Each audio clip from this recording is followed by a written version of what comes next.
Bom, agora está gravando. Todo mundo está conseguindo me ouvir? Sim. Tá ok. Sim. Bom, pessoal, boa tarde. Ela vai ser disponibilizada no Proesc, tá bom? Então, vai estar para vocês terem acesso. Para quem não sabe mexer no Proesc, já coloquei lá no grupo de vocês as orientações, pelo menos tem o link, né? Que faz todo esse passo a passo das aulas, de como é que faz cada uma das ações. E também, quando eu envio o link da aula, ele vai em formato de link no YouTube. Então, eu gravo essa aula, eu baixo para o meu computador, posto na minha página no YouTube, né? Para que então possa ser disponibilizado o link no Proesc. Então, para quem não sabe mexer lá pelo aplicativo, facilmente vai conseguir acessar a aula que foi gravada hoje, certo? Aproveitando que está gravando logo no início, eu vou falar aqui alguns nomes que são os alunos que ainda não fizeram alguma das atividades. Então, caso esses alunos eles estejam aqui presentes ou eles possam estar ouvindo posteriormente, eu peço que me procurem ainda essa semana. Ana Flávia já fez atividade pendente, né, a qual estava relacionada a segunda atividade, que é a avaliação livre. Então, já está tudo ok. Mas eu peço que os alunos Ana Érica Freire dos Santos me procurem relativo à primeira avaliação, né, que é a prova fechada. Ana Emily Alencar Dama Pimentel, também relativo à primeira avaliação. Ana Paula Nascimento Martins, relativo à primeira avaliação, prova fechada. Ariane Machado Ferreira, primeira avaliação e segunda. Cibele Cailane Garcia de Souza, primeira avaliação. Claudielma Pimentel Paz, primeira e segunda avaliação. Daiane da Silva Lopes, primeira avaliação. Gabriela Albuquerque da Silva, também primeira avaliação, assim como a Jaiane da Silva Martel e o Paulo Castro de Souza, que são pessoas que ainda não fizeram a primeira avaliação da prova fechada. Safira Souza Pinheiro, primeira e segunda Não dá para ouvir avaliação. nada. E Sérgio Borges da Cruz Pantoja, primeira e segunda avaliação. Tá ouvindo melhor agora, Piedade?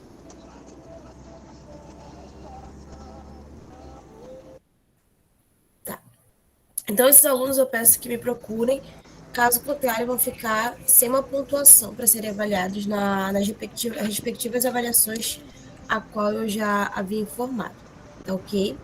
Então, eu vou colocar aqui nosso slide. Eu creio que a gente já deve ter iniciado ele, caso contrário, a gente dá a continuidade acerca dos sujeitos do processo de inclusão. A gente chegou a falar sobre essa temática em sala de aula? Pelo que eu me lembre, não, né? Se alguém puder responder, fico agradecida, tá? Então, a gente falou muito acerca das pessoas com deficiência, né, nas nossas aulas, relativamente às questões que implicavam suas capacidades. De certa forma, a gente vai citar um pouco aqui, mas não no mesmo formato que foi abordado anteriormente. Mas a gente vai ver por outro lado, tá? Mas antes da gente trabalhar e a gente falar sobre essa questão, né, voltar essa temática que foi tratada, a gente vai ver algumas pessoas que são pessoas que a gente precisa tratar e ter esse olhar em relação à inclusão, né? A inclusão não só se refere ao indivíduo que ele tem uma deficiência física, uma deficiência intelectual, mas a gente vai ter também outros fatores que vão gerar uma deficiência nessa pessoa conseguir ter uma assistência de qualidade, ter um serviço que possa ser prestado para poder atender suas carências. Então, a gente vai ver algumas situações de indivíduos que acabam tendo essa dificuldade, e vão ser pessoas que a gente vai precisar ter esse olhar inclusivo, né? Então, começando aqui, a gente tem, é interessante citar, né, as pessoas do grupo de cuidados domiciliares. Então, aqui a gente fala um pouco da questão da educação em saúde, que é algo desenvolvido pelo profissional enfermeiro, né? E é a oportunidade que a gente vai orientar o nosso paciente a como ele deve fazer o seu cuidado, a sua atividade autonômica, os meios que ele vai conseguir desenvolver essa habilidade para fazer o seu cuidado. Então, aqui nessa situação do paciente em cuidados domiciliares, a gente lida com as expectativas daquele indivíduo que passa um tempo internado, fica na dependência dos cuidados de profissionais, mas que chega no momento que ele necessita ir para o seu ambiente domiciliar. as condições a qual necessitava a permanência dele em um ambiente hospitalar já foram sanadas, mas em alguns casos esse indivíduo ainda precisa que sejam desenvolvidos ações, cuidados e orientações, porque o seu cuidado com uma equipe multiprofissional já foi desenvolvido, mas algumas ações precisam ser permanentes para que ele possa alcançar a autonomia e voltar nas suas funções, suas capacidades anteriores, né? Então, nessa modalidade, os cuidados geralmente eles são fornecidos por familiares que muitas vezes não possuem nenhuma capacitação formal, né? Então, a gente tem no âmbito hospitalar o nosso paciente e na maioria das vezes nós temos o acompanhante, né?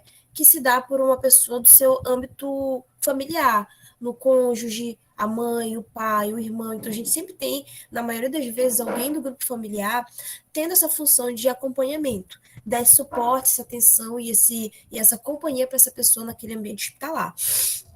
E aí, quando essa pessoa necessita já receber uma alta, mas ainda necessita de cuidados para a sua condição em questão, como, por exemplo, aquele paciente que ele já conseguiu recuperar da sua condição de saúde, mas precisa fazer constantemente uma troca de curativo, aquele paciente que faz uso de sonda nasogástrica, sonda nasointeral, a gente tem a sonda vesical, então ele faz uso de um dispositivo. Temos também aqueles pacientes que fazem uso de um catéter venoso central, como os pacientes nefropatas, né?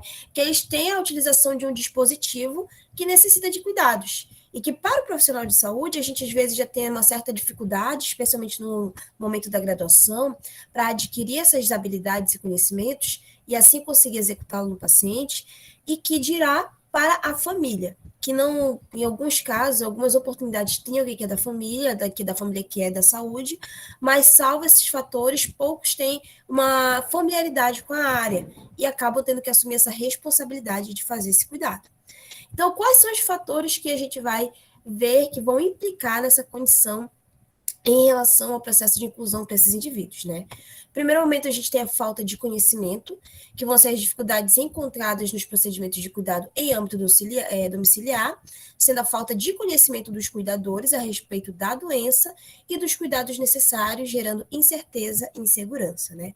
Então, a gente tem, muitas vezes, o nível de conhecimento que essa pessoa tem quando ela busca no Google, quando ela faz uma pesquisa na internet, e aí, na iminência do seu conhecimento, isso às vezes acaba tendo uma grande diferença, né, uma distância da realidade daquilo que a pessoa sabe com a realidade daquela patologia que o seu acompanhante, seu companheiro, seu familiar vive. O cuidado, mesmo sem informação adequada, inicia o cuidador, mesmo sem a informação adequada, inicia o aprendizado quando começa a cuidar em casa e em conjunto com as necessidades que assim o exigem, né? Então, a gente tem essa responsabilidade que ela vai ser imposta a essa pessoa. Então, a gente vai ter esse indivíduo que ele vai passar esse período de tempo junto com a pessoa internada, e na iminência da alta, ela vai ser responsabilizada, né? Vai ter que assumir essa responsabilidade de continuar essas ações caso esse paciente ele não consiga fazer ainda por conta própria. E com isso, a gente vai ter um indivíduo que vai ter que precisar aprender sobre aquele cuidado, vai ter que se dedicar naquele tempo, naquela assistência, e aí a gente vai encontrar várias dificuldades, vários anseios que vão implicar nesse fator. A atividade do cuidado desempenhado no domicílio constitui-se em um aprendizado solitário para o cuidador, que, entre erros e acertos, vai desenvolvendo estratégias para superar os desafios e se tornar capaz de aprender sozinho com as situações inesperadas que tem que enfrentar no dia a dia. Então, como diz esse texto, aqui é de um artigo, um documento completo que ele fala sobre os sujeitos de inclusão, e um deles é essa questão da pessoa com assistência domiciliar. Então, para quem cuida, quem já teve essa responsabilidade de assumir os cuidados de um indivíduo que estava ainda em estado de recuperação, a gente vai ter ações que essa pessoa vai ter que aprender na prática. Então, nós, na área de saúde, nós temos as aulas laboratoriais, nós temos os períodos de práticas que vão permitir, antes da gente sequer chegar com o paciente, fazer aquele procedimento nele, nós possamos ter um treinamento posterior, que vai permitir a gente entender a técnica, os instrumentos, a forma de executar, para que então, na oportunidade que haja a execução desse fator, a gente não venha causar danos no nosso paciente. Coisa que esse cuidador, se ele não tem nenhuma relação com a área da saúde, ele não vai ter esse preparo prévio. Então, ele vai ter que pegar essas informações, o que foi ensinado nesse período já prestes à alta, para que ele possa fazer e executar essas ações. O aprendizado pela prática pode apresentar riscos à saúde do paciente, né, pois o cuidador experimenta técnicas que não conhece e observa com expectativa a melhora ou piora do mesmo, transformando o domicílio em laboratório onde o cuidador inicia seu aprendizado por meio de testes com o paciente, né?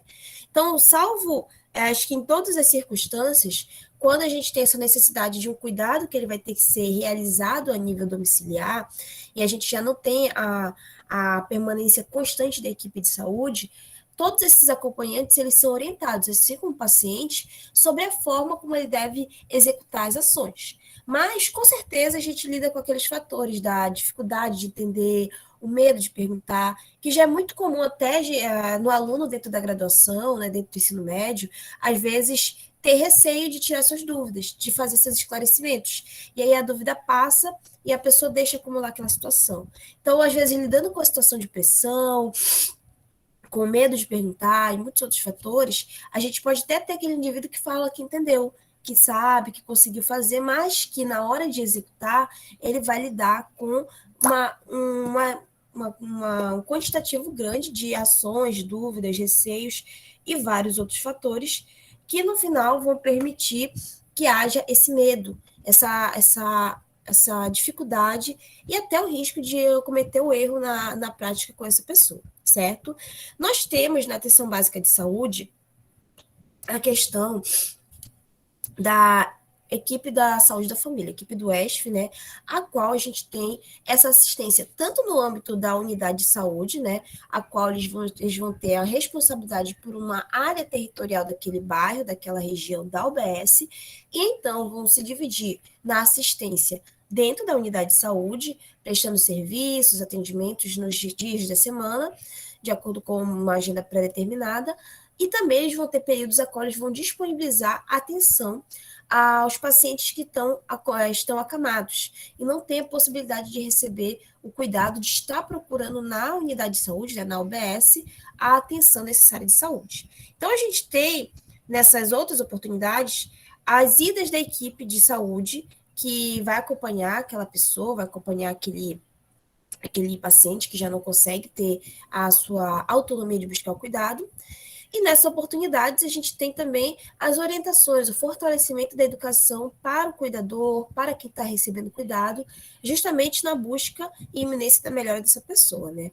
Mas se a gente for calcular o tanto de pessoas que há numa área que essa equipe uma área que essa equipe cobre, né, para poder prestar os cuidados. Em comparação às idas de vezes com cada um desses indivíduos que necessitam de atenção, a gente vai ter uma disparidade muito grande de tempo. Então, o tempo que ele vai ser muito longo de uma visita ou outra, que pode implicar nessas condições, né, de dificuldades, de medos, receios para quem presta cuidado. Desculpa. As dificuldades do cuidador familiar manifestam-se no momento em que o paciente ele está pronto para ir para casa, né? Quando da alta hospitalar e este não recebe as orientações suficientes ou não sabe como realizar os cuidados em casa. Só um momento. Então, seguindo aqui, a gente tem essa possibilidade, né? Todas as pessoas da equipe de saúde multiprofissional, elas têm a responsabilidade de orientar cada um dos sujeitos, né? Tanto quem recebe o cuidado, como quem está acompanhando, acerca das ações que são desenvolvidas, né? Tudo que é feito com esse paciente, tudo que é desenvolvido de cuidado, tudo que deverá ser realizado. Então, a gente tem essa possibilidade de, às vezes, um profissional achar que, pelo observar daquele acompanhante, em todas as ações que foram feitas, ele já aprendeu, ele já captou o que é realizado naquela atividade. Mas, fora isso, a gente vai ter a gente vai ter uma equipe que vai ter a responsabilidade de ensinar cada uma dessas pessoas para poder entender essa necessidade. O medo de não conseguir ajudar, a impotência frente às situações do adoecimento e a insegurança pela responsabilidade assumida são sentimentos que precisam ser superados para que o cuidado aconteça. A gente vai ter infinidades de condições que vão necessitar desse cuidado domiciliar.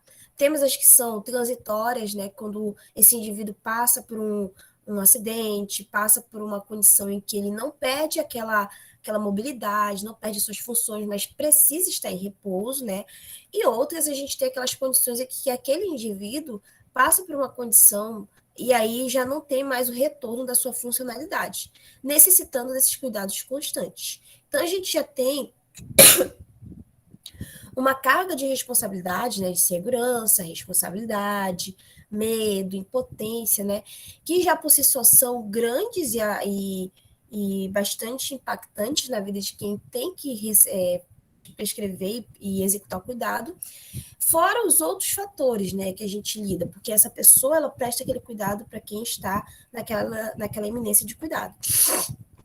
Mas esse indivíduo ele vai ter a necessidade de reajustar toda a sua rotina de trabalho, de afazeres, às vezes, sua privacidade, seu tempo, né? Então, a gente já tem os fatores particulares de cada uma dessas pessoas que prestam e assumem essa responsabilidade do cuidar, que podem aumentar ainda mais esses medos e essas condições, né, que geram essa dificuldade em quem é responsável por esse cuidado no ambiente domiciliar. As principais fragilidades detectadas no processo de deshospitalização relacionam-se aos desafios na preparação do usuário para a alta e à inicialização do processo de capacitação dos cuidadores e seus familiares, né? Então, para quem vai ter, quem acompanha, né, quem está constantemente com aquele indivíduo, na maioria das vezes a gente vê a figura da mãe, a figura do cônjuge, né, mulher, esposo, marido, eles vão ter que assumir essa responsabilidade, né? Pela sua rotina, pela sua ligação com quem está lá recebendo cuidado. E então, à medida que aquele prognóstico, né, que é as ações futuras que a gente pode perceber que essa pessoa alcança, né, ela está cada vez mais alcançando a melhor autonomia que é esperada desde o início da prescrição dos cuidados, né, à medida que a gente percebe que esse prognóstico está se efetivando, então se dá a oportunidade para que, caso haja a necessidade, a gente vá realizar o cuidado dessa pessoa no ambiente hospitalar. Por exemplo, na época que meu pai estava internado, ele estava com câncer de laringe, ele não necessariamente precisava ficar internado o tempo todo, mas ele precisou ser hospitalizado porque ele tinha passado por um procedimento de traqueostomia, que é quando é realizada uma abertura, né, uma via respiratória alternativa na região do pescoço, uma incisão cirúrgica que permite a ventilação pulmonar, em que esse ar não vai sair pelo nariz, mas ele vai sair por essa via um pouquinho mais próxima da região pulmonar. Então, por ele ter esse procedimento, essa incisão que permitia a respiração normal, por fazer uso de sonda, constantemente necessitava com que ele fosse para o hospital para ser internado, para fazer a troca de sonda. Então, quem cuida em casa de pessoas com essas condições, ela vai prestar aquela assistência e ela vai precisar lidar com as intercorrências, né? Saber identificar quando há a normalidade daquele cuidado, quando ele segue o que é esperado, quando já não é aquilo que a gente percebe, né? Já não é a resposta já não está sendo esperada, vai ser necessário com que esse cuidador ele possa identificar esses fatores para entrar em ação rapidamente e assim conseguir reverter esse quadro de desobstrução que a gente pode vir a ter, uma infecção, vários outros fatores que podem acontecer para essa pessoa. A gente pode ter, por exemplo, um indivíduo que precisa fazer curativo constantemente, especialmente o paciente que ele é diabético. E a gente tem uma cicatrização muito dificultosa nas pessoas com essa doença crônica. Então, caso ele não entenda, a gente não consiga passar para essa pessoa que cuida, passar para esse paciente a relevância de todos os cuidados, a avaliação, a inspeção da ferida, essa pessoa pode facilmente, às vezes, deixar passar um sinal que é claro de infecção e o mesmo não ser observado, mesmo não ser dado a atenção que se espera. E com isso, aquela condição progredir mais à frente e acabar ganhando rumos que podem ser um pouco mais danosos para essa pessoa. Uma infecção no sítio na área da cicatrização, né, com uma pessoa com essa condição, a gente pode ter a possibilidade dessa pele necrosar, e dependendo do tempo que foi permitido com que chegasse a esse fator, né, aquela área pode ser tão afetada que seja necessário, como solução, a retirada cirúrgica daquele tecido, que pode rapidamente acometer uma parte do pé e assim pouco a pouco ir avançando, saindo de um dedo para metade do pé, para o calcanhar, para o tornozelo, e assim a gente ter essa ascendência, né, dessa condição que pode, no final, fazer com que uma pessoa que tinha uma ferida simples, passiva de ser cuidada, que precisava de uma orientação alimentar, a questão da pessoa assumir os cuidados, né, assumir as orientações que foram prescritas, ela poderia ter um processo um pouco prolongado, mas que fosse passível de cura. Mas que por essas desatenções que muitas vezes passam desapercebidas pelo cuidador, pelo paciente, pode ocorrer essa possibilidade dessa progressão da condição, permitindo que esse indivíduo perca um membro inteiro. Pode até ocorrer essa possibilidade, por causa dessas condições que não foram observadas e dos cuidados que não foram executados como orientado pela equipe. A capacitação adequada do cuidador antes da alta hospitalar pode gerar bem-estar durante a realização das suas atividades, além de colaborar para o desenvolvimento de seu entendimento em relação ao equilíbrio entre as novas e as antigas atividades que estarão presentes no seu dia a dia. Então, o nosso cuidado nesses fatores, eles vão precisar sensibilizar as duas pessoas, né? Cuidador e quem está recebendo cuidado. Até porque as nossas orientações, elas não vão ser exclusivamente voltadas só para aquele tratamento, só para aquela troca de curativo, só para aquela limpeza daquela região, mas também por os aspectos que vão colaborar para uma melhora, né? Uma questão de uma atividade física. Desculpa. A questão da execução de uma atividade física, a pessoa está também procurando seguir a alimentação de acordo com o que é necessário, né, que é orientado, para que então ela possa, de dentro para fora, né, vir a ter a sua melhora. Então a gente vai precisar, nessa condição, alcançar essas pessoas, né, para que a gente possa permitir um ambiente que elas possam esclarecer todas as suas dúvidas, né? Até porque são bem poucas as pessoas que a gente observa que elas têm, às vezes, a coragem, elas têm, não coragem, mas elas têm a familiaridade de mostrar os seus receios e dúvidas, né? Na maioria dos casos, a gente vê uma concordância, né? Entendi, tá tudo certo, ok, mas por medo, receio de perguntar. E aí, justamente, se impacta lá quando a gente vai executar esse cuidado. Então, a gente vai precisar deixar com que esse familiar, esse cuidador, ele se sinta confortável para expor todas as suas necessidades, expor todas as suas carências e dúvidas, para que ele consiga, a partir do momento que ele vai para casa, seguir com os cuidados que se esperam para aquela situação. Então, a gente vai ter, né, essa responsabilidade de realizar um ambiente acolhedor para que todas as dúvidas elas sejam sanadas e então a gente consiga executar, né, uma melhora para essa pessoa, sabendo que ela vai precisar seguir esses cuidados e que não há uma necessidade de internação, né, suas condições são passíveis de serem resolvidas em casa, uma melhora no seu ambiente familiar. A gente vai precisar capacitar de forma não voltada tanto à condição patológica, quanto aos cuidados que a gente vai precisar incrementar da alimentação, das atividades físicas, para capacitar esse indivíduo na sua busca de bem-estar e cura posterior, certo? Alguma dúvida quanto a essa questão dos pacientes cuidados domiciliares? Certo. Então, seguindo aqui, todos estão ouvindo, né? A gente vai para um outro grupo Um outro grupo populacional que a gente vai precisar também ter uma atenção nessa questão da inclusão. Nesse caso aqui, a gente tem uma inclusão voltada, né, pelas condições que essa pessoa ela é imergida pela classe onde ela está categorizada no momento, né? Então a gente fala da população em situação de rua, em que a gente tem pessoas que por questões um quantitativo específico de questões, né, necessitam ou são obrigadas a assumir esse cuidado e ir para esse ambiente para que possam receber, né, que elas possam seguir com a sua vida. Então, aqui, a existência de um número tão grande de pessoas na situação de rua no Brasil, ele é fruto do agravamento de questões como a desigualdade social, a pobreza, que leva a esse fator, o desemprego, né? Então, alguém que acaba sendo acometido pela essa infelicidade de, de perder seu sustento, né? E não vê meios para que possa continuar a manter sua subsistência, seus alimentos, sua moradia, vê-se também nessa necessidade. Perdoe, pessoal, que eu tô a garganta muito seca. Eu vou dar uma pausa daqui a pouco só para pegar uma água para a gente retornar. Tá.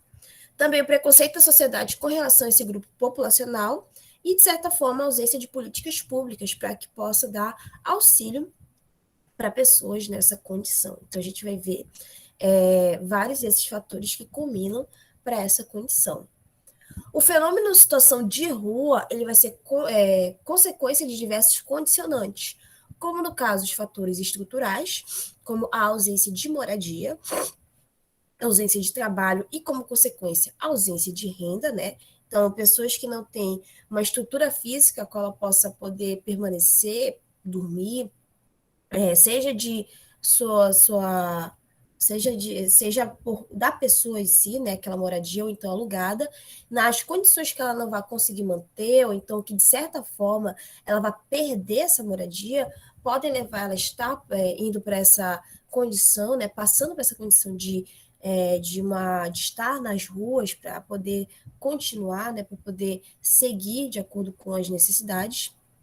A questão de trabalho, então, uma pessoa que tem essa iminência de perder, de já não conseguir continuar, conquistar, ou então retomar as atividades trabalhistas, pode também ter esse grande impacto e que vai impactar diretamente na renda, né? Então, uma pessoa que não tem condições de pagar o ambiente a qual ela vivencia, de poder gerenciar aquela renda a qual ela paga para estar naquele ambiente, também acabam sendo entrando nessa possibilidade de passar para esse grupo. Em relação aos fatores biológicos relacionados à vida particular do indivíduo, a gente vai ter a quebra de vínculos familiares, então uma briga, então uma situação de abuso, de qualquer outro fator que implique, né, na relação familiar, ele pode acabar também vindo a ter como consequência a ida dessa pessoa que sofre essas condições, né, a estar buscando a sua libertação, entre aspas, indo para estar, né, no ambiente de rua, ficando passível desse ambiente, fugindo das condições a qual ela está inserida. A questão das doenças mentais, né? Então, a gente tem uma certa relação dessas doenças mentais com o uso abusivo de álcool e drogas. Então, acaba que, numa condição em que essa pessoa ela faz esse uso dessas condições, né, ela se torna uma pessoa dependente de drogas lícitas e ilícitas, a dependência faz com que esse indivíduo busque alternativas para conseguir suprir essa necessidade tão grande do uso dessa substância. E com isso, esse indivíduo, mesmo ele tendo uma moradia, mesmo não sendo botado para fora, digamos assim, as circunstâncias do seu vício geram esse resultado. Então, a gente vê aquele indivíduo que vende tudo que tem no seu ambiente de casa, objetos pessoais, objetos das outras pessoas, faz furtos e roubos para poder manter o vício, chegando, então, na condição final, né, dela já estar passando para as condições de ruas para conseguir já estar próximo e manter as necessidades da sua dependência alcoólica, dependência de drogas, e assim a gente tem um grande efeito em relação a esse fator. As doenças mentais, dependendo das vezes do abuso que essas drogas ela tem com esse indivíduo, né? Como é que ela tem a relação com as drogas, isso pode acometer posteriormente a outras condições, depressão, alterações maníacas, a questão de transtorno bipolar e muitos outros fatores que desassociam essa pessoa às suas características, ao seu jeito, né, de forma normal como ela se apresenta, podendo ela acabar perdendo esse fator de divisão da realidade com essa realidade alternativa que ela cria com o uso dessas substâncias. E com isso, depende do tempo de inserção que ela tem, com essa dependência, com essa necessidade do uso dessas substâncias, isso pode acarretar na questão dessas alterações psicológicas para essa pessoa.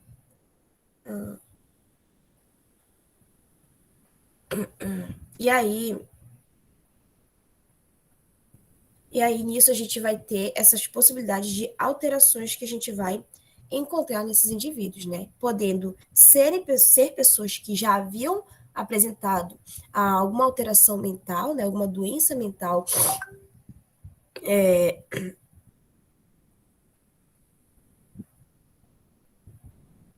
Só um momentinho, pessoal.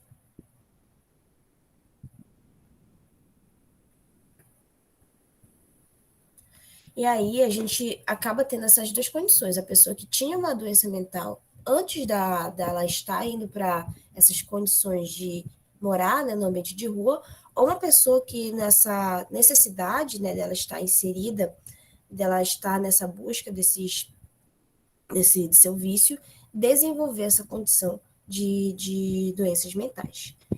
E aí a gente vai ter esse outro fator, que é a questão dos fatores de natureza, né? Os fatos da natureza.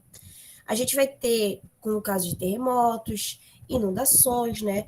A gente tem aquele indivíduo que, por uma ação da natureza, né, por uma condição a qual ele vivencia, especialmente que a gente percebe de pessoas que não é aqui a nossa realidade no estado, mas em outros estados, né, a gente tem as pessoas que moram naquelas favelas, a qual ela tem a construção de casas nesse ambiente que é muito, tem esse alto risco, especialmente nos períodos de chuva, e aí ocorrem esses deslizamentos. Aí a sua moradia toda ela vai ser destruída, a pessoa perde a estrutura da casa, perde seus pertences, e no final, dependendo da relação que ela tem, né, dependendo de pessoas que ela tem como parentes lá naquele ambiente, ela pode conseguir se estabelecer ou não. Então, a gente tem, por exemplo, pessoas que vão para um outro estado, vão para São Paulo, para Rio de Janeiro, em busca de uma vida melhor, né, e oportunidades. Elas acabam se submetendo a esse ambiente novo, né, sem haver alguém conhecido, sem haver familiares para dar esse suporte nesse momento. E no final, esse indivíduo acabar conseguindo, ela vai acabar conseguindo, né, lidando com essa condição de que não há nem alguém para ajudar, então a única solução que ela tem é morar nos ambientes de rua, porque não tem suporte, não tem assistência, nem às vezes contato com pessoas do seu âmbito familiar que poderiam lhe auxiliar como ajuda. A invisibilidade é um dos graves problemas que assola essa população e impede que ela tenha seus direitos reconhecidos. Então, a invisibilidade é justamente o que a gente vê nessa foto aqui, né, nessa imagem. As pessoas de rua estão dispersas, estão no nosso dia a dia, né? Passam aos nossos redores, apesar de a gente não ter pelo menos em Santana, assim, não é tão grande o número de pessoas nessa condição, pelo menos eu rodo pelos bairros e a gente não vê tanto, mas há pessoas nessa necessidade, né, imersas nesse grupo, e que a invisibilidade vai lidar quando essa pessoa já está numa condição, como a gente vê na imagem, jogada, dormindo, ela constituindo moradia no lugar que não tem essa propriedade, essas características, e aí a gente tem uma resposta ausente de quem passa, né? Se torna tão comum, se torna tão uma complementação, né, que a gente vê no dia a dia, que quem passa, quem está ao redor já não tem uma reatividade, já não tem uma sensibilidade para aquele indivíduo que está imergido naquelas condições. Essa essa invisibilidade se torna evidente quando apenas em 2009 instituiu-se a Política Nacional para a População em Situação de Rua, né? Então, a gente tem políticas nacionais voltadas para cada um dos grupos que necessita de atenção. A gente tem daí para a criança, tem para a mulher, para a população indígena, porém, né, a gente tem a questão da política voltada para a pessoa de rua muito recente. Apesar de estarmos em 2021, né, em comparação com a instituição das outras políticas que foram desenvolvidas pelos outros grupos, se torna muito, ainda é muito recente a que foi criada para as pessoas na situação de rua, né? Sendo que isso é um problema que é muito antigo, é um problema que ele já vai muito além do que a gente conhece de tempo, né? Algo que já passa gerações e séculos, que a gente já tinha esses indivíduos nesse fator. Então, não é um problema atual, ele é um problema muito antigo, mas que só em 2009 precisou-se ter essa ação para voltar os cuidados para essa pessoa nessas condições, né? De acordo com os dados da Secretaria de Direitos Humanos da Presidência da República, 195 moradores de rua foram assassinados em todo o Brasil só no primeiro semestre do ano de 2013, né? Esses dados aqui são da cartilha, né, da Política Nacional para a População em Situação de Rua. E aí, na época, a gente tinha esses dados que, com certeza, a gente tem também outros números recentes, né, que mostram que a gente está tratando de um grupo que, além deles não terem as circunstâncias mínimas, né, para a sua subsistência, para suas atividades, a gente vai ter também o risco ao qual essas pessoas elas são inseridas, elas acabam sendo impostas, né? Então, uma pessoa que já no seu âmbito familiar, dentro de uma casa, às vezes a gente não está seguro, né? Mesmo com grades, mesmo com muros, mesmo com situações a qual a gente tem essa exposição, a gente vai ter a gente tem essa possibilidade, acaba tendo esse risco de ser violada nosso bem-estar, né, de serem violadas as nossas propriedades, que dirá a uma pessoa de rua. Uma pessoa que a gente já não tem uma estrutura de casa, uma pessoa que ela sobrevive de acordo com as doações de quem se sensibiliza pela sua condição. E mesmo nessa circunstância de não haver nada, digamos, a oferecer, né, por não ter uma estrutura, não ter recursos, ainda assim a gente tem um número muito elevado desses assassinatos. Então, sejam assassinados por latrocínio, né, roubo seguido de morte, sejam assassinatos por questões de violência, né, a qual essa pessoa, não, ela estando nesse ambiente de rua, ela acaba sendo exposta, mesmo não tendo relação nenhuma com os fatores causais, mas ela acaba sendo exposta a essas condições da violência e, no final, se tornando vítima desses fatores, né. Então, a gente tem aqui uma população em que ela acaba tendo esse outro agravante que precisa dessa atenção, que vai necessitar esses cuidados para esse público, né? Tem até uma entrevista, uma pena que eu não achei o vídeo, que ela é muito tocante, que é justamente uma entrevista de uma pessoa, né, um morador de rua, em relação a essas condições de moradia, né? Então, deixa eu ver aqui, eu vou tentar achar, eu vou mandar o link para vocês. E nisso é muito interessante o que ele fala, que o apresentador pergunta para ele se ele tem a questão de expectativas, ele tem expectativas de sair desse ambiente. E ele diz que não. Ele diz que ele não vê ações, ele não vê meios que podem tirar ele dessa condição. E é tão triste que na entrevista, eu já achei ela aqui, mas não vai dar para colocar, eu vou só colocar o link, né, para que vocês possam ver. Esse senhor, né, que é um senhor bem idoso, já não vê expectativa de sair da rua. Ele foi assaltado, quase morto, né, com uma facada, roubando que, como ele falou, ele não tinha nada para oferecer. Então, o que queriam roubar dele? Então, a gente tem, né, uma população exposta ao risco da violência, da maldade das pessoas, e elas não têm recursos para que possam, pelo menos, dar em troca para minimizar os riscos para sua vida. Eu vou colocar posteriormente para vocês, que é muito. A gente entende, né, o lado que a gente não consegue, às vezes, enxergar no nosso dia a dia. Então, além disso, da violência, né, a gente tem o preconceito e a ocorrência de atos de violação dos direitos mais básicos, como os acessos a serviços de saúde, que também vão ser frequentes para essa pessoa, né? Então, pelas características de quem mora na rua, né? A gente vê uma pessoa que usa as roupas que lhe são doadas, muitas vezes roupas que estão rasgadas, sujas, desbotadas, pessoas que não têm a condição de fazer a sua higiene diária, né? Tomar um banho, escovar um dente. Então, não tem essa estrutura que elas possam realizar isso. E também a gente vai ter uma pessoa que, por essas condições, né? De como ela se apresenta, de como ela vai ter essas suas características, ela acaba sofrendo preconceitos, como no caso acesso de serviço à saúde, a questão de dela estar indo procurar um ambiente de saúde, a gente tem a ocorrência dessa pessoa muitas vezes sendo destratada, ela não sendo atenta, né, em relação a esse fator, e no final a gente acaba passando, tendo esse indivíduo que vai sofrer essa perda desses seus direitos, né. O preconceito contra as pessoas desses grupos contra essas pessoas é manifestado corriqueiramente com xingamentos. Quando essa pessoa é chamada de vagabunda, maloqueira, preguiçosa, mendigo. Então, são várias as atribuições que são dadas, né? Uma pessoa vagabunda, a gente tem o quê? Que é uma pessoa que não quer fazer nada, né? Uma pessoa que prefere estar vagabundeando, ou seja, fazendo qualquer outro fator, mas não busca fazer algo para sua subsistência.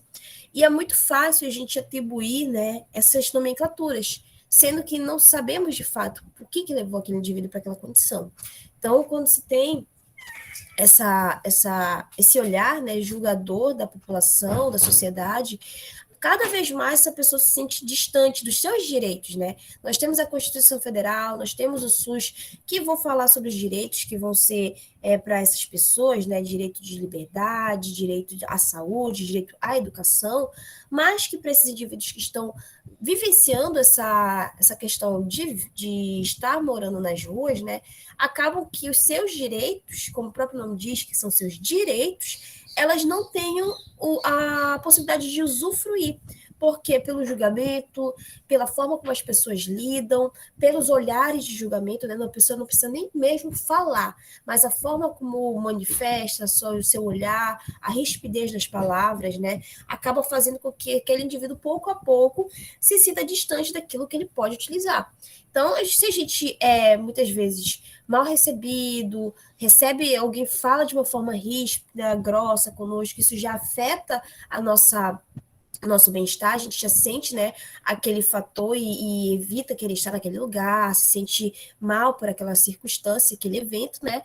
Uma pessoa que mora nas ruas, ela passa constantemente por isso.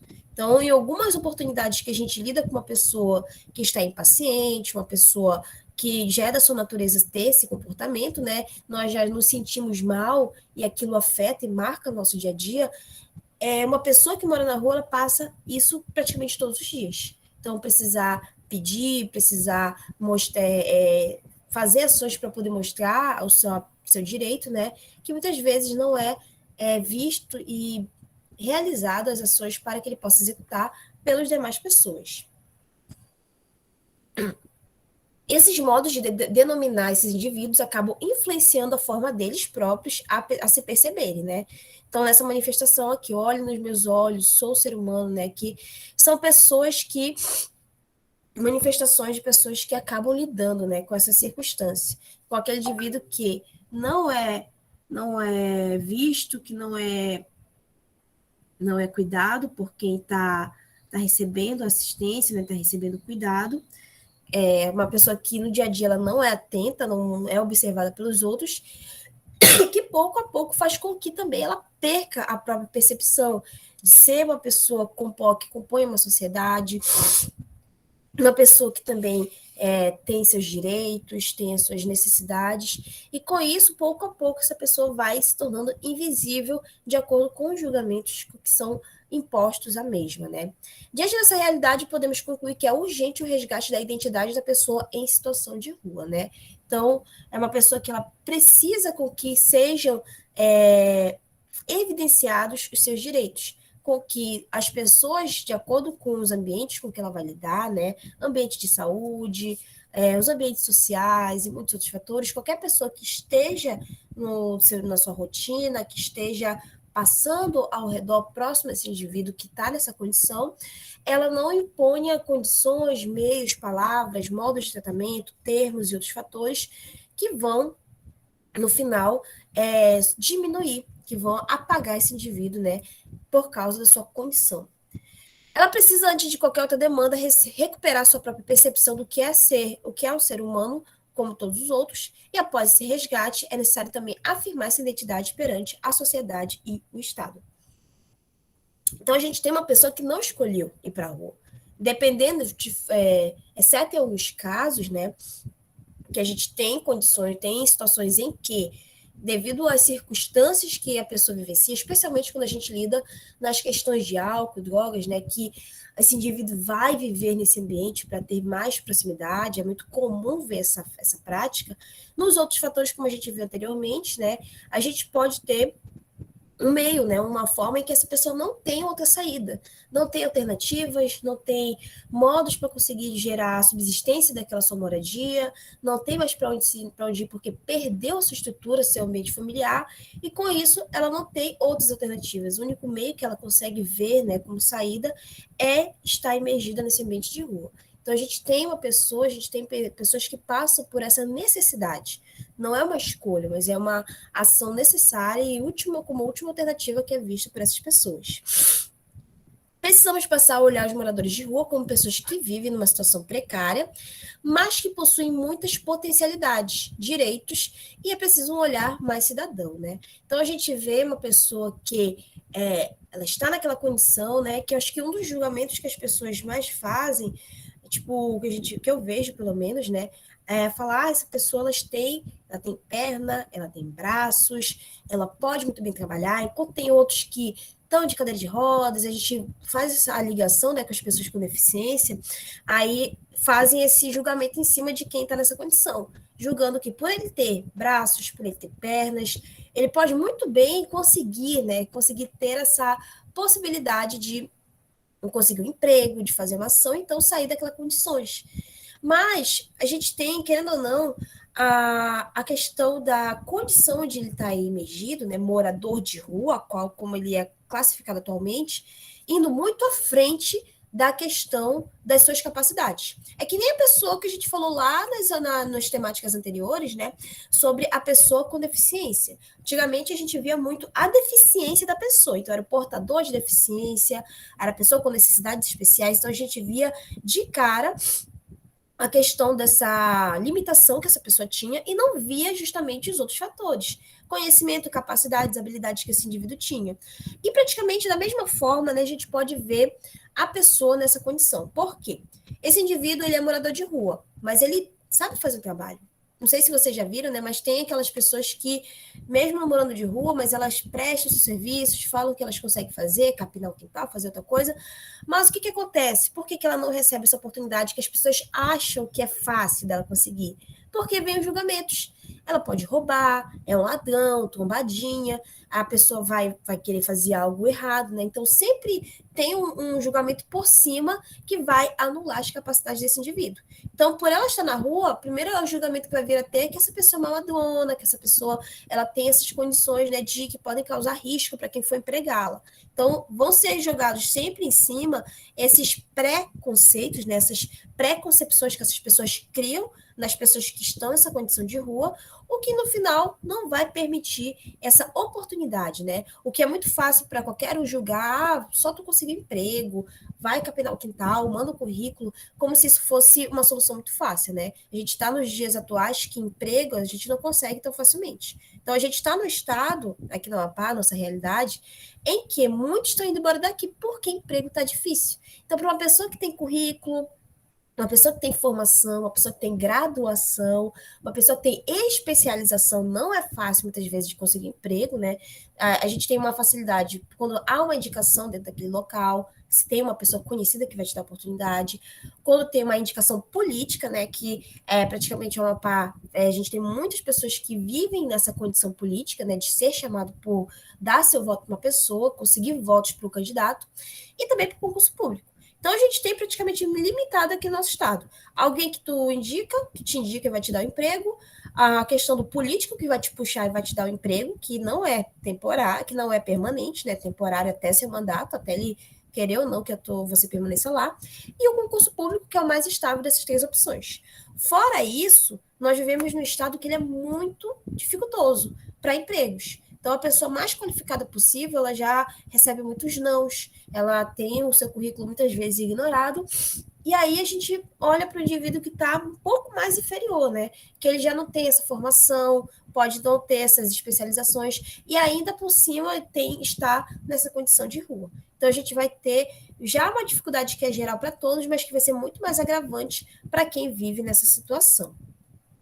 Sendo isso, né, de acordo com a questão da política nacional para atenção à população em situação de rua, a gente vai ter como conceito a questão da população de rua, que vai ser considerado pessoas desse grupo como um grupo de populacional heterogêneo, né? Então a gente vai ter pessoas de vários tipos, não é um grupo homogêneo, ou seja, não é um grupo igual, são pessoas distintas, características distintas, todos os seus motivos vão ser distintos, né? Então, é uma população que vai ter vários fatores diferenciados que vão, então, permitir com que eles cheguem a essa condição. Então, a gente tem um grupo populacional heterogêneo, mas que, apesar dessas suas distinções, vai possuir alguns fatores em comum, como no caso, a pobreza extrema, então não ter condições, não ter meios, né, para poder pagar sobre sua comida, sua renda, sua moradia. Então, todas as pessoas que entram nessa condição não têm condições financeiras para a sua subsistência, vai ser algo em comum. Também a gente vai ter os vínculos familiares interrompidos ou fragilizados, né? Então a gente vai ter essa possibilidade, seja de um vício, seja de uma questão, de uma situação de violência, né? Que alguém, para tentar fugir dessa realidade, precisou ir para esse meio, né? Se submeter a esse formato de moradia, que sim, tem casos de pessoas que, na possibilidade de não sofrer mais violência do seu pai, de sua mãe, seu cônjuge, seja a pessoa com quem é o causador da violência, faz com que a pessoa que é vítima daquela situação seja obrigada a se submeter a essa modalidade de vida atualmente. Então, a gente tem essas condições, né, de vínculos que são interrompidos, fragilizados, a inexistência também de moradia convencional regular, então uma pessoa que não tem uma casa fixa, né? Então ela vai se organizar de acordo com o que ela encontra. Então, uma pessoa que às vezes faz um puxado, uma pessoa que ela vai fazer uma morada inapropriada, ou mesmo uma pessoa que ela vai puxar um papel, né, para deitar na rua e sem nenhuma cobertura ela está exposta. Então, ela fica na dependência de lugares fechados, de ambientes que tenham coberturas para que ela possa vir a se proteger de noite, da chuva, do sol, e assim, né, conseguir ter uma noite de sono sem nenhuma intercorrência. E também a pessoa que utiliza os logradouros públicos e as áreas degradadas como espaço de moradia e de sustento, né? Então, aquela pessoa que ela tem um ambiente, né, a qual ela vai já assumir como seu lugar de moradia, porque lá ela pode ter o resguardo de não vir a se molhar quando vier chover, de se proteger do sol, e ela vai temporariamente utilizando esses ambientes. Dependendo da ação externa que isso pode vir a causar, né, dessa pessoa ser expulsa, dessa pessoa não ter mais condições de estar naquele ambiente, ela vai ter que se modificar, ela vai ser meio que uma nômade, né? Vivendo onde ela pode, de acordo com que com que libere a permanência dela naquele local. Foi em São Paulo, se eu não me engano, que era abaixo de um viaduto, pelo que eu me lembro, né? Que muitas pessoas moradoras de rua viviam lá. Então, elas construíram as poucas coisas que tinham para ficar e fazer de lá sua moradia. E aí a prefeitura construiu, colocou blocos, né, de cimento, blocos que impediam sequer dela estar presente, o que fez com que elas tivessem que se retirarem e procurar outro ambiente. Então, em vez de fazer meios, né, para poder auxiliar com que essa pessoa pudesse alcançar um lugar de moradia digna, acaba que a gente tem ações como essa, que elas só mudam o problema de lugar, mas não resolvem ele. Então, a gente tem essas pessoas que elas vão fazer uso dessas vias públicas, desses viadutos, abaixo de pontes, ambientes externos, expostos, avenidas e ruas, para poder estar fazendo de lá sua morada, de forma temporária ou permanente, né, dependendo da oportunidade, dos meios em que a vida correr para aquela pessoa, né, dela conseguir ter meios para desenvolver uma forma de sustento que vai lhe tirar daquela condição, ou caso contrário, ela não tenha essa oportunidade, então a gente vai vir a ter essa questão da possibilidade de ela estar nesse ambiente de rua, certo? Eu tinha colocado em formato de apresentação? Acho que não, né? Tá em formato de apresentação para vocês? Não. Para mim não tá aparecendo. Tá. Ele não tá, ele de certa forma meio que tá bloqueando aqui a questão de apresentar para vocês, tá? Então, enquanto não tá aqui, eu vou colocar para vocês no grupo, né, esse slide, e aí vocês podem estar acompanhando, tá? Esse slide é praticamente texto, então tudo que eu tô falando tá no slide, tá? Agora que eu fui me atentar para esse pequeno detalhe, mas a gente já continua. E aí, pessoal, peraí que travou o computador.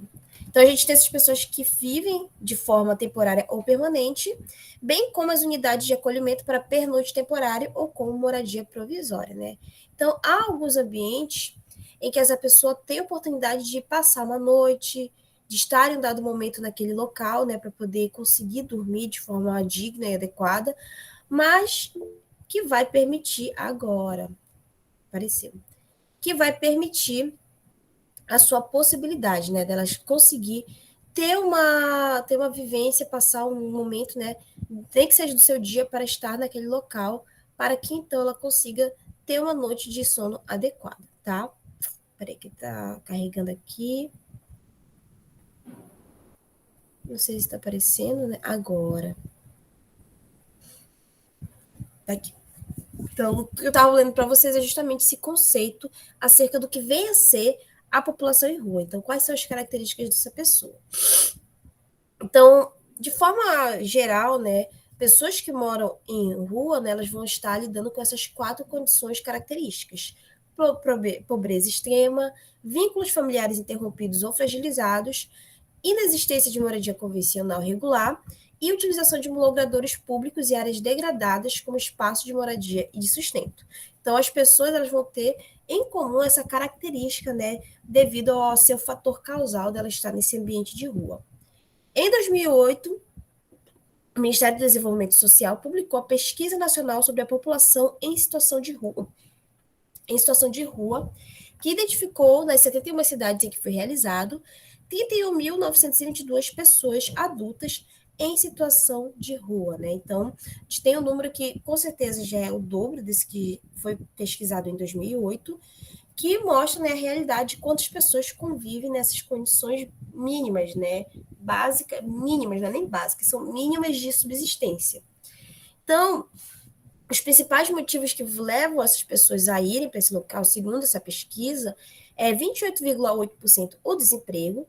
Então, a questão da pessoa ela não conseguir manter suas necessidades do seu dia a dia, né? Não conseguir ter uma oportunidade de atividade, de prática, seja de forma regular ou então de forma autônoma, né? A gente tem, então, essa pessoa sendo motivada a esse tipo de atividade, tipo de moradia. Os conflitos familiares, né, também são 29,1% das causas, então, brigas, questão de violência, questão de abusos, podem ser fatores que conflitam a pessoa a ter não essa busca, né, mas ser levada a essa condição.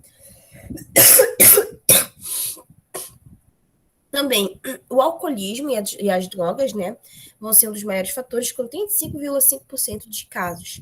Então, a gente vai ter esses indivíduos, né, sendo levados a essa condição. Então, a gente tem as pessoas que já fazem do ambiente de rua a sua morada por ter acesso livre muitas vezes pela família ter essa relação com o conflito familiar, porque a família não vê mais expectativas, às vezes por causa das ações que esse sujeito desenvolve, né, pelos receios, pelos estresses, pela perda de confiança pela pessoa, e a família já não conseguir vislumbrar a questão de uma melhora, uma outra alternativa, né? Então, seja por forma da família já não fazer questão, abrir mão daquela pessoa, ou pela mesma já não se submeter aos cuidados, às orientações, a tudo que foi determinado para o seu bem-estar, a gente tem esse indivíduo dependente de drogas e álcool, né?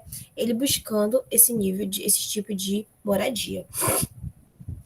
Em 2010, a Secretaria de Direitos Humanos e o Instituto de Desenvolvimento Sustentável realizaram a pesquisa censitária nacional sobre crianças e adolescentes em situação de rua, né? Então a gente vai ter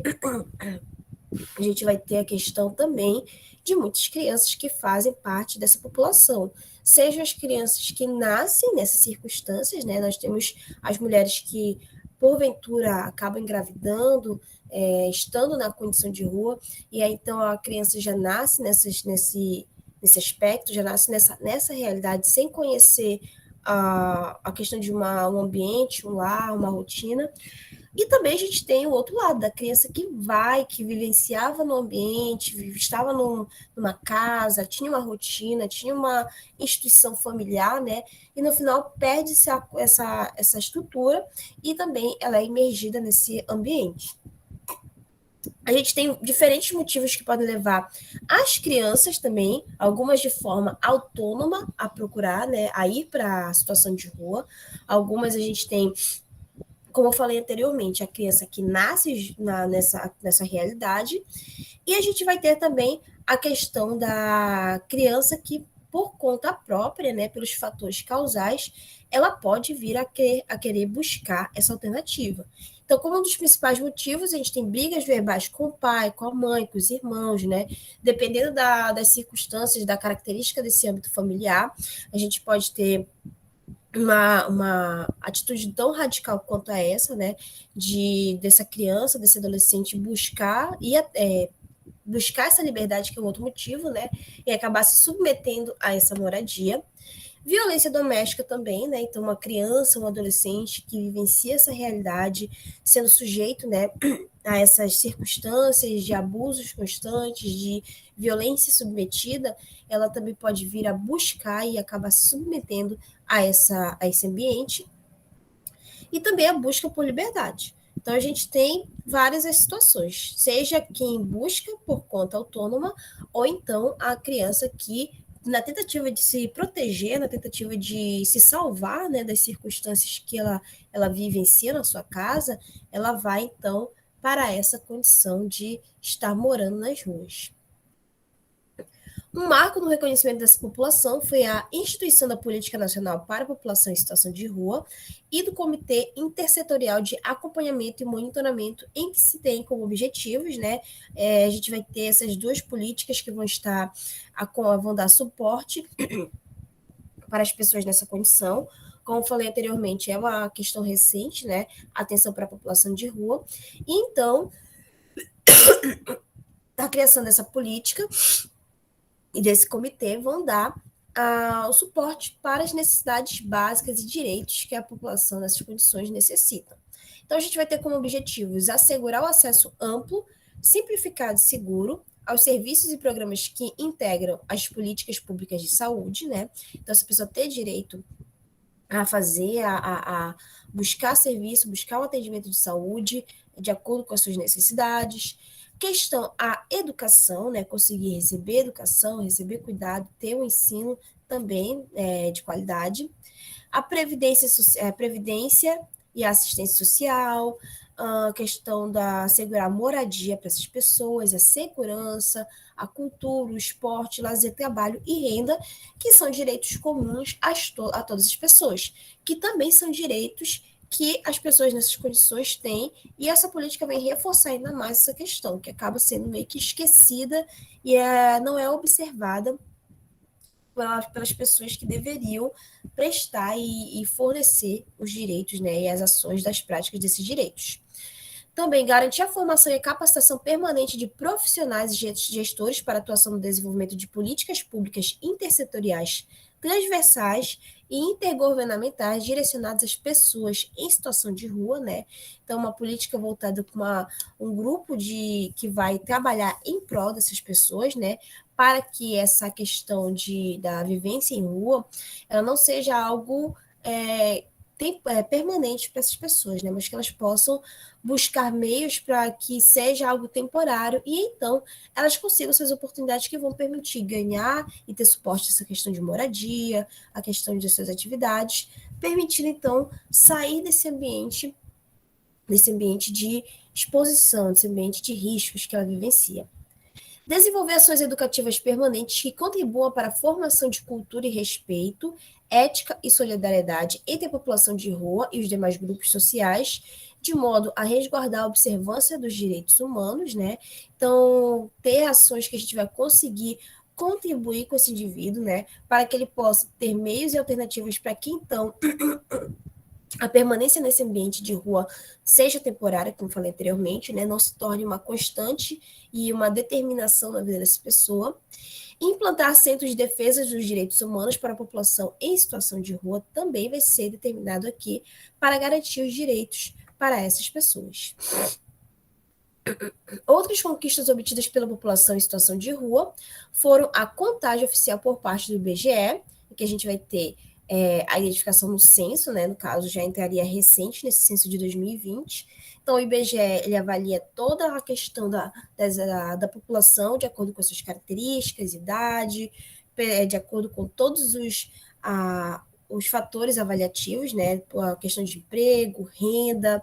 Então, o IBGE ele vai conseguir, por meio dessas pesquisas, avaliar anualmente como é que a população está lidando com todos os fatores, né? Envelhecimento, nascimento, emprego, estabilidade e tudo mais. E aí, a questão da contagem, né? Da numeração dessas pessoas em situação de rua pelo IBGE é algo muito importante, porque a questão dessa ciência desses números, né, seja de forma geral, a nível nacional, ou de forma também específica, né, para os municípios, para os estados, permite justamente entender se de fato está tendo efetivação dessas políticas públicas, né, voltadas para situações, para pessoas nessas condições.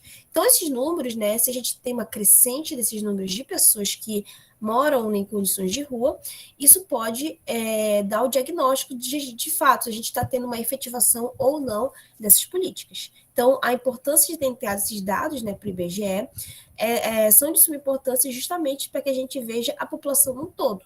Apesar deles não estarem numa casa, para que possa receber um avaliador, uma pessoa que faz essa avaliação do IBGE, mas também são pessoas que precisam ser lembradas, precisam ser inseridas nessa contagem populacional, né, nessa avaliação populacional, justamente para que eles possam receber os cuidados. Então, todas as variáveis que são avaliadas na questão do IBGE, elas vão permitir essas modificações, implementações de serviços, de cuidados, de programa, e que também é de direito para as pessoas que moram nessas condições de rua. A gente também tem a inclusão do programa Minha Casa Minha Vida, né? Então, pessoas de baixa renda, elas acabam passando por esse processo seletivo que permite essa pessoa ganhar de forma gratuita, né, de certa forma gratuita, a estrutura de uma casa para que então essa pessoa tenha oportunidade, né, seja de sair de um aluguel, seja de sair das condições de rua, e toda pessoa que tem não tem, de fato, nesse caso, a questão de uma moradia, a gente vai ter essa oportunidade. E nesse caso, o programa Minha Casa Minha Vida, né, vai oportunizar as pessoas que nunca tiveram a oportunidade de um ambiente, né, de uma casa, para poder ter o início das ações para conseguir mudar a sua vida, para conseguir fazer a busca dessas questões em relação às alterações, né, do seu bem-estar. E a instituição do Centro Nacional de Defesa dos Direitos Humanos da População em Situação de Rua. Então, a gente tem todas essas conquistas, mas que ainda são poucas em relação a essa realidade que a gente vivencia. Em relação ao perfil da saúde da população em situação de rua, né, de acordo com a pesquisa nacional, a gente tem acerca de pontos, né, que vão implicar diretamente na saúde dessas pessoas. a questão da higiene e da saúde por si só, né? Então, a gente vai ter alguns pontos que resultaram nessa pesquisa, que foram 29,7% dos entrevistados afirmarem ter algum problema de saúde, né? Então, por essa pessoa estar nessa condição, nessa modalidade de moradia, exposta a frio, exposta a chuva, exposta a calor, né? Muitas vezes não tendo material mínimo para se proteger, é muito mais passível ela ser afetada por essas patologias. Então, a gente tem um número elevado de pessoas que estão adoentadas, né? Já lidam com as circunstâncias de morar no ambiente de rua e ainda lidam isso estando num estado de doença, né? Com uma patologia que a gente pode vir a encontrar. Os problemas mais prevalentes das pessoas que moram nas ruas, né, de acordo com essa pesquisa, foi a hipertensão, 10,1%, problemas psiquiátricos e mentais, 6,1%, né? Então, a hipertensão, a gente vai ter esse número bem elevado, que a gente vai observar, né?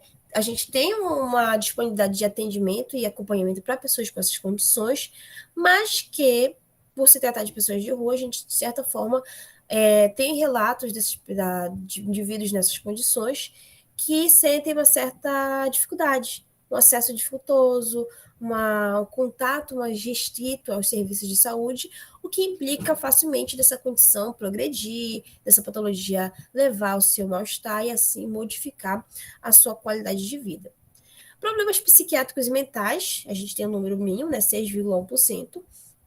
Então, a gente vai ter, por exemplo, essa possibilidade das pessoas que têm, especialmente essa relação com o uso de álcool e drogas, né? Então, a questão da dependência, ela pode afetar muito as atividades desse indivíduo. Quanto mais dependente ele é, isso vai, às vezes, afetar e vai modificar o seu bem-estar. Então, no momento que ele emerge nesse estado de letargia, nesse estado a qual ele já não vivencia a nossa realidade, mas ele está numa realidade paralela, digamos assim, por causa da questão do vício, a gente vai ter uma dissociação dessa pessoa com a sua realidade. Então, a gente vai ter essa possibilidade desses riscos que essa pessoa pode vir a desenvolver, né? Seja ela estar com essa condição dessa problemática psiquiátrica e mental, pelos motivos que a levaram para a condição de rua, ou ela desenvolver, né, nessas circunstâncias. Lidar com a rejeição, lidar com os vícios, lidar com a violência, isso afeta o bem-estar e a capacidade dessa pessoa, às vezes, de lidar com essas circunstâncias que são muito pesadas para o psicológico. Então, tendo como consequência essa possibilidade de chegar a essa condição. A gente tem 5,1% em relação à questão das ISTs, né, HIV e AIDS. Então, pessoas nessas condições, dependendo da sua orientação, dependendo das circunstâncias que elas estão imergidas, a gente pode ter facilmente, exclusivamente pela troca de materiais injetáveis, né, caso na questão do vício, né, uma pessoa fazer o uso de uma droga injetável, compartilhar seringas e também, e com isso, acabar sendo acometida por essa circunstância, pelo HIV, e aí pela desassistência, né, por ter, muitas vezes não ter essa ciência do risco que isso pode vir a ocorrer, esse HIV evoluir, essa condição passar cada vez mais dos estágios tratáveis e controláveis, né, e chegar a essa condição mais crítica da imunodeficiência adquirida. Problemas de visão e cegueira, 4,6%, isso a gente vai observar especialmente para quem nasce nessas condições de rua.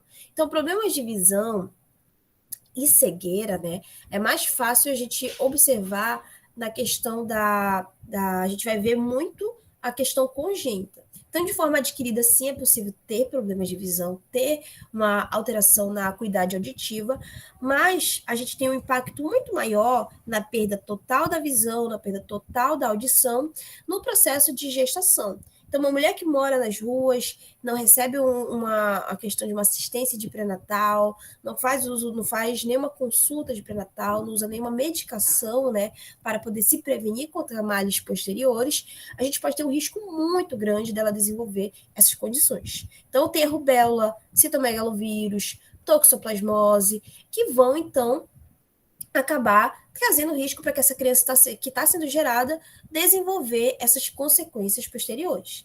Então, a gente tem desses casos aqui, gratuitamente, o pré-natal na UBS, a imunização na UBS, mas pelo impacto que essa pessoa tem, né, em relação aos olhares, aos julgamentos, ao tratamento que elas recebem nesse ambiente, isso acaba meio que afugentando, acaba expulsando de forma implícita, né, não claramente, ou às vezes até muito claro, expulsando aquela pessoa daquele ambiente, o que vai impedir dela receber o seu direito de prevenção, seu direito de cuidar da saúde, o que culmina justamente nesses números elevados de condições psicológicas, patológicas, que essa população vai estar passível.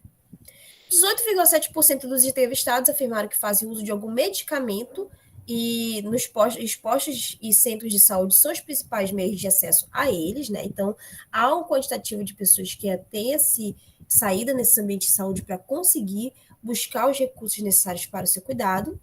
43,8% dos entrevistados afirmaram que procuraram primeiramente o hospital, emergência, quando estão doentes, e 27,4% procuram o posto de saúde. Então, a gente tem ambientes distintos que essa pessoa busca, né? Postos de referências, hospitais, né? Às vezes a condição passiva de ser atendida numa unidade básica de saúde. Mas a desorientação quanto a esse fator, a questão das circunstâncias que o ambiente implica para essa pessoa não se sentir bem-vinda naquele ambiente, pode acabar implicando justamente nessa busca em ambientes que não são favoráveis. Os lugares mais usados pelas pessoas em situação de rua para fazer suas necessidades fisiológicas vão ser a rua, né? Então, a pessoa para defecar, para urinar, né? Para conseguir eliminar esses materiais fisiológicos.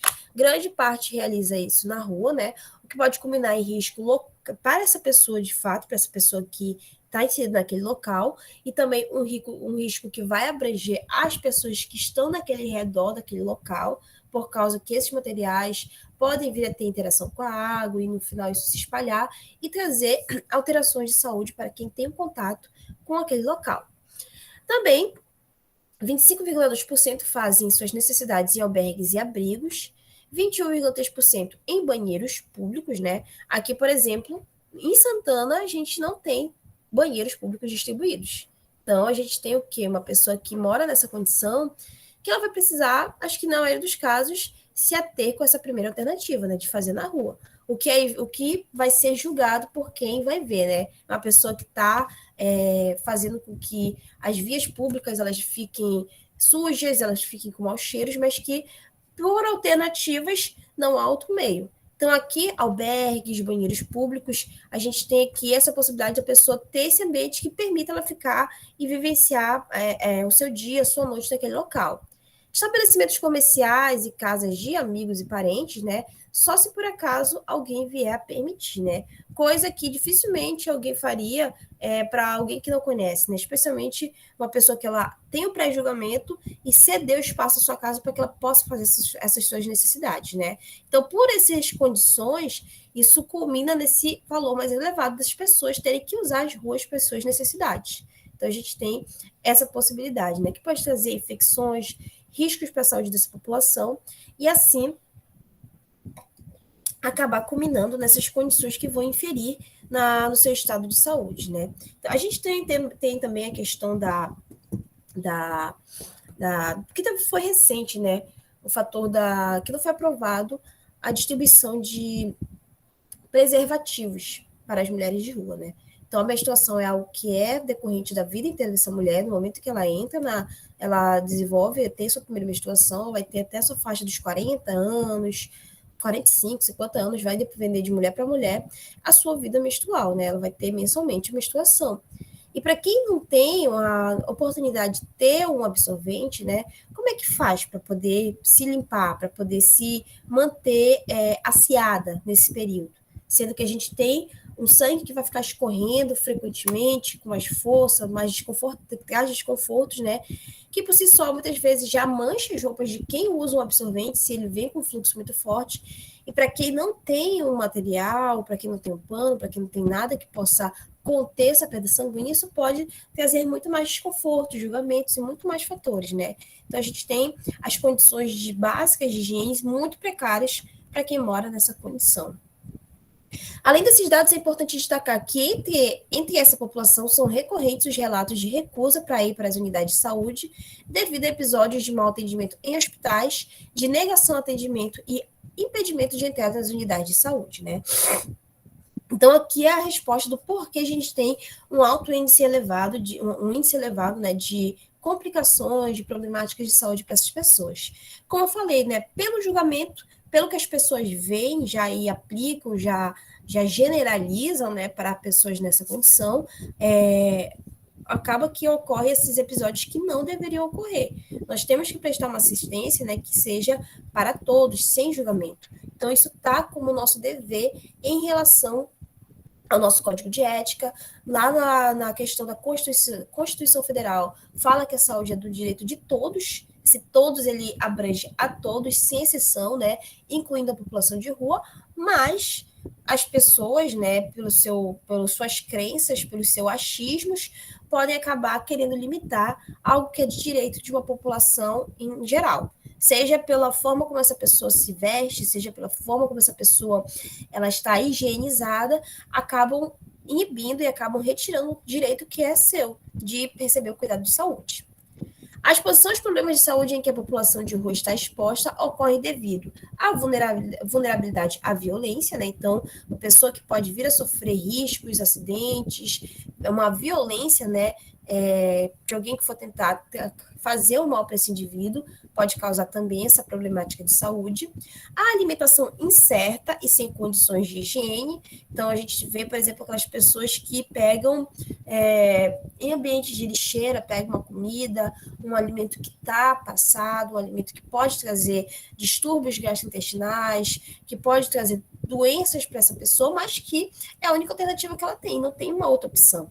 Então, é aquilo ou não é nada. E aí a gente vai ter, então, essas alterações, né? A questão de emagrecimento, essa pessoa ficar fraca, ficar com o seu metabolismo alterado, porque ela não está se alimentando de forma adequada. A pouca disponibilidade de água potável, né? Então, isso também vai afetar a hidratação, o bem-estar desse indivíduo. A privação de sono e a afeição e a dificuldade de adesão a tratamento de saúde, né? Então, a privação do sono está justamente porque nem sempre tem um lugar para dormir. Então, essa pessoa dorme aonde pode, aonde deixa. E se não deixa, e se ela não pode, né?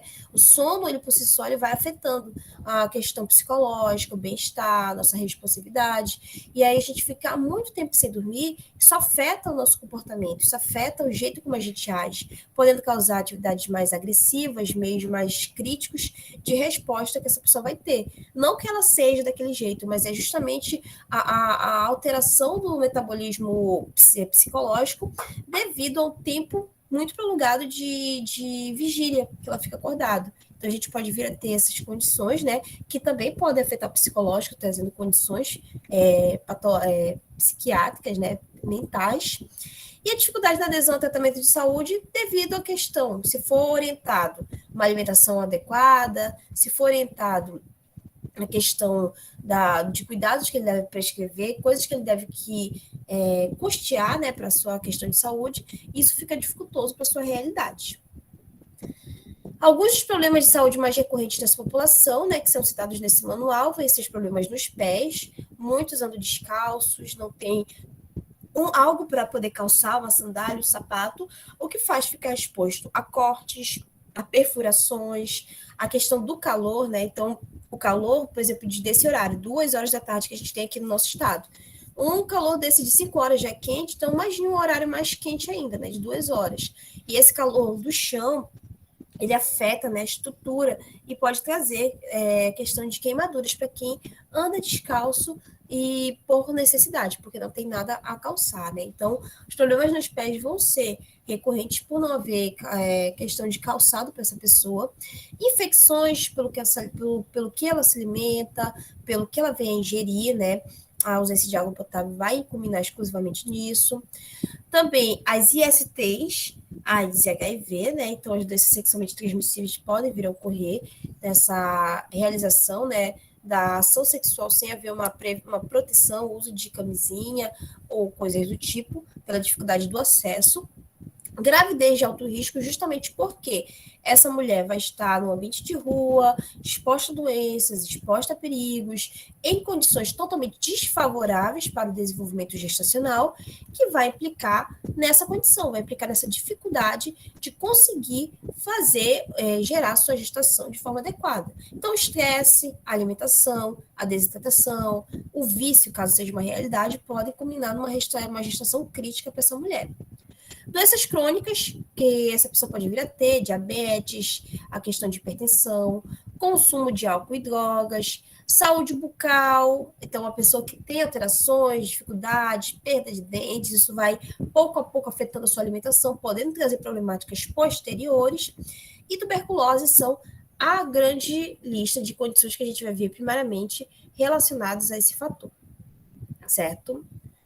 A gente tem aqui como as conquistas, né, para a saúde da população de rua, o plano operativo para a implementação de ações em saúde da população em situação de rua, em que ele vai definir as diretrizes e estratégias de orientação para o processo de enfrentamento das iniquidades e desigualdades em saúde com foco na população em situação de rua, PSR, né, que é a sigla que a gente associa essas pessoas em relação ao âmbito do SUS.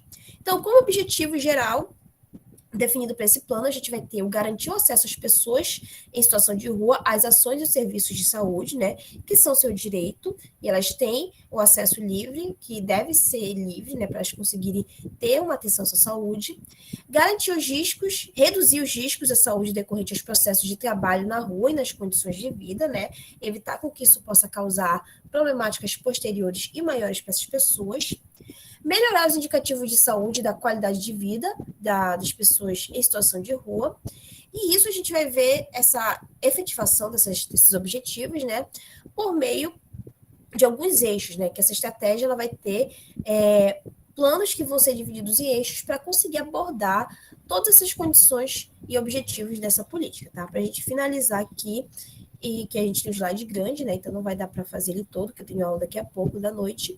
A gente finaliza nessa parte aqui dos sujeitos do processo de inclusão voltado à população de rua, né? Então a gente tem como eixo 1 a inclusão da população em situação de rua no escopo das redes de atenção de saúde, em que a gente tem ações pactuadas desse eixo. A implantação das equipes de consultório de rua para dar suporte e assistência a essa população, garantia de acesso à atenção domiciliar em espaços de acolhimento institucional, né? Então, a gente tem a atenção domiciliar para quem tem moradia fixa. Então, a equipe ela vai fazer esse cuidado, fazer essa atenção. E também isso é permitido para a população em atendimento, em acolhimento institucional. O que é um pouco mais dificultoso, né? Porque a gente vai ter uma pessoa que pode estar naquele local, mas que não vai ter uma estabilidade naquele ambiente, ela pode migrar de um ambiente para outro, o que vai dificultar um pouco a continuidade do seu cuidado. Mas mesmo assim, tendo a garantia com que na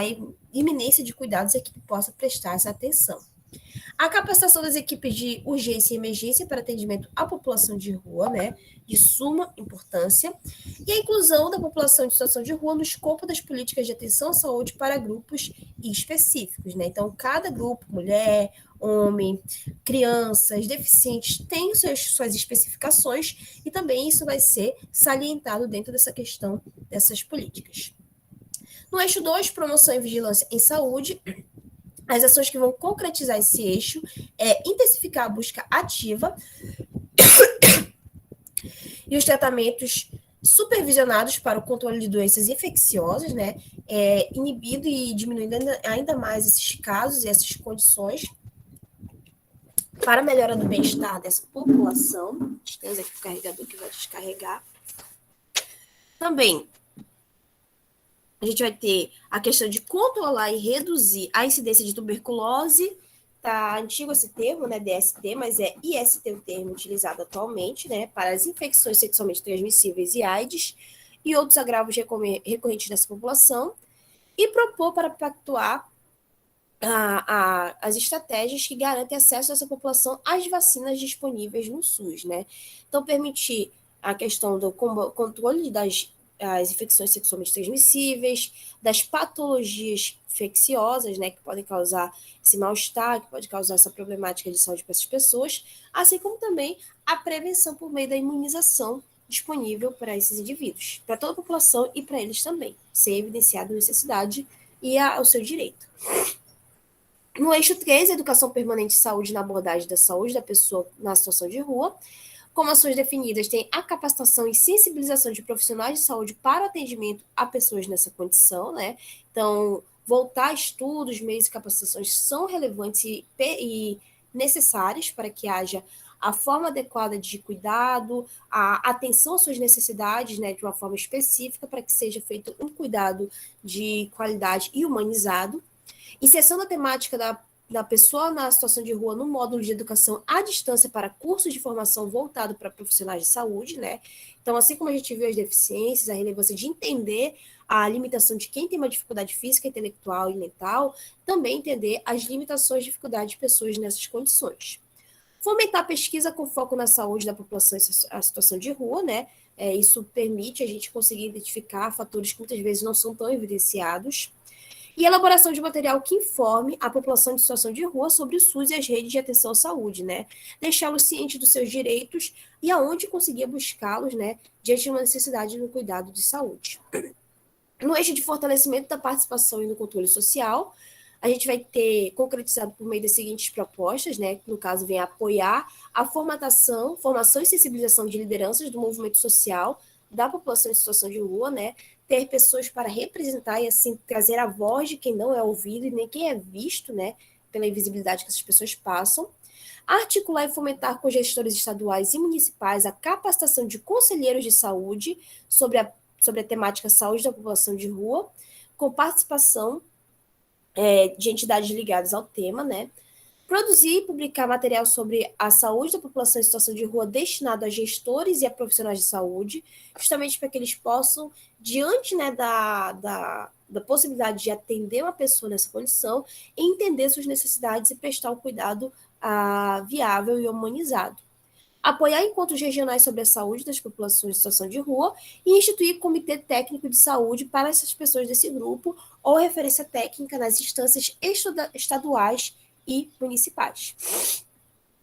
E para finalizar, monitoramento e avaliação das ações de saúde para a população de situação de rua, em que a gente vai ter nesse eixo, né, o monitoramento e avaliação das ações que foram pactuadas, considerando as propriedades e metas dos planos estaduais e municipais, né? Então, o plano que a gente tem a possibilidade de ser executado em todo o estado, em todo o país, em todos os municípios, para que então isso possa ter impacto direto nos níveis, né? Pessoas que entram nessa condição de rua e que elas possam ter possibilidade de receber os cuidados que são do seu direito e também, né, ter a oportunidade de sair dessa condição, que é algo que ninguém, a maioria não opta, né, mas que ela é imposta, ela é obrigada pelas circunstâncias da vida, mas que elas consigam ter a oportunidade de ser reinseridas na sociedade e assim conseguir ter uma assistência de qualidade em todos os âmbitos, certo, pessoal?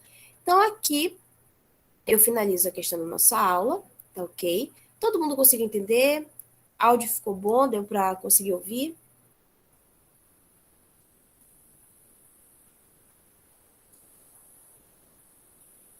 Vou finalizar aqui a gravação.